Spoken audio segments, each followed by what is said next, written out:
President Barack Obama made his third trip to the Gulf Coast this week to check on the status of BP's efforts to deal with the massive oil spill in the Gulf. The disaster, which took place on April 20th after an explosion and sinking of a deep water rig that killed 11 people, is the nation's worst oil disaster in history. Joining me today from New Orleans, Louisiana, to talk about the cleanup efforts and where we go from here is the head of the Environmental Protection Agency, Lisa Jackson. Lisa, glad you're here. Thanks for having me, Roland. This is obviously stunning to so many different people. This has been going on for more than, first of all, nearly 40 days now. And so all kind of efforts trying to cap this well, trying to stop the leak. But I want to deal with the protection of the people, the water, the air. You have been taking samples. Where do we stand in terms of the impact on the water and the air of the folks in the Gulf as a result? Well, the American people and the people in the Gulf should know, Roland, that EPA has been taking air and water samples since April 28th, monitoring the air along the Gulf Coast and monitoring the water along nearshore areas in order to be able to tell the American people with confidence and with data that they can look at online that they are not in any increased health danger because of this incident.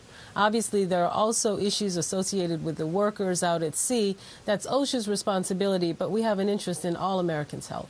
Let's talk about disbursements. And you actually issued a ruling because BP was using, what, some 70,000 gallons a day trying to impact the oil, break it up or move it out. And you guys ruled that was way too much, too many chemicals they were using in the waters. Talk about that and what was the impact of that amount of chemicals on the water there in the Gulf, and how could that affect the average person who swims or who actually fishes or actually, able to get shrimp and oysters or whatever out of the Gulf of Mexico?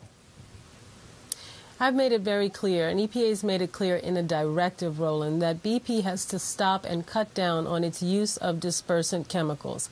Now, dispersants are chemicals. They're less toxic than the oil itself, but still, they're a tool that can be in our toolbox but shouldn't be overused. We went from 70,000 gallons a day when EPA issued the directive to under 15,000. 2 days ago, they used about 10,000 gallons. I think yesterday they used about 15,000.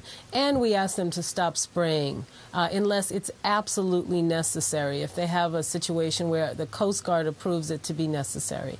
And it's for exactly the reasons that you said, Roland. It's because people are concerned not so much about swimming or it showing up in the water, although we're monitoring for that, and it's not showing up in the water near shore. They're worried about the unprecedented amounts of this chemical that's been used. And it makes some sense to use it because it's such a large spill, but we don't want to overuse it. Obviously, we've been seeing these photos of birds and other animals covered in oil on the beaches there. And so what is the plan of action to keep the oil from reaching the beaches? We're hearing the reports that it's on its way to beaches in Florida and Alabama. And so what kind of protections are being put in place to stop that from happening, in essence, protecting the wetlands, protecting those precious beaches? Yep, this is a battle, Roland. You know, I spent a half a day with Admiral Thad Allen. He is the National Incident Commander. He's from the U.S. Coast Guard, 39 years of experience in fighting oil spills.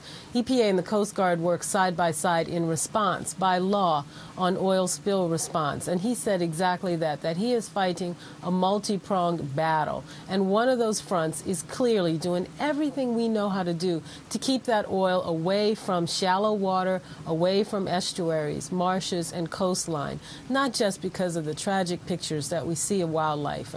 The pelican is the Louisiana state bird, and being a resident of New Orleans growing up, I remember our efforts to save it from becoming extinct. It's heartbreaking to see those pictures, but also because of the economic and just the cultural damage that happens as people see the places they love, the places they live and go to enjoy the shoreline devastated potentially by oil. What are the long-term impact here? Because, I mean, look, we get some 60% of Americans shrimp from the Gulf Coast, 70% of our oysters. We're hearing people, this is their livelihood. You talked about growing up in New Orleans, knowing folks who actually, this was their life in terms of how they're able to make their money. And so are we looking at really the next several years of a down economy in this area as a result of this oil spill? Well, we're going to do everything to fight that outcome, Roland, because if that is the outcome, although the president has made clear that we're going to be here for the people of the Gulf Coast, we're going to send aid, we're going to do whatever the federal government needs to do to try to keep families whole, to try to keep people with money in their pockets to make up for lost income, that's not the outcome we want. Listen, Roland, there are generations of people who work these waters. Fathers and sons and daughters and moms who have spent their lives and livelihood building businesses along these waters. And you're absolutely right. Everyone in the country enjoys the seafood and the bounty from these waters. You asked earlier about what we're doing to fight this battle. We burn the oil out at sea. That's actually quite effective. We skim it, and there are more skimming vessels arriving every day. Admiral Allen has now ordered a flotilla of nearshore skimmers so that if oil gets away from us in the deep sea as it approaches the shoreline, he can try to surge over to where we see oil and skim it. Then there's booms on the shoreline to try to catch the oil. And the other day in Cocodrie, Louisiana, in Port Fourchon, I saw snare booms that actually hold on to the oil as it rushes past so that it doesn't get past them. And then, of course, if it makes it, and it can make it past the booms, depending on the weather or the flows, then the cleanup begins. All of those things have to be done.